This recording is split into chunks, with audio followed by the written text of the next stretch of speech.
ตัดเอาจังหวะเด็ดมาให้ทุกคนเบิ่งเนาะจังหวะเก็บ3เก็บ4จังหวะนี่เนาะแพนด้าเข้ามาปั่นแต่ว่าเฮ็ดยังบ่ได้ถอยกลับไป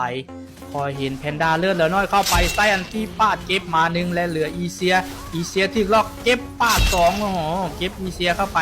เหลือลูนอกตัวเดียวเนาะลูนอกไปไซขอ3คิวขอทริปเปิลคิวและทริปเปิลคิวโอ้โห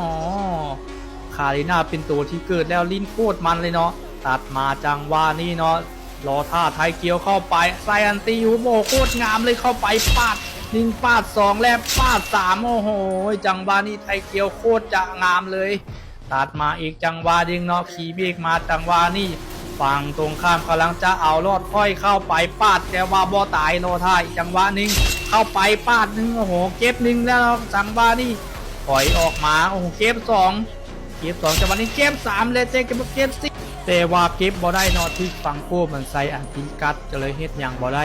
ทึกสร้างเก็บออกไปจังหวะนี้จะเอารอดแต่ว่าเห็นคลิปทางกลางมันขึ้นสูงก็เลยเปลี่ยนใจเนาะบ่เอารอดไปดันคลิปกลางแล้วจบป้อมเลยจังหวะนี้ขึ้นมาดันคลิปกลางเพราะว่า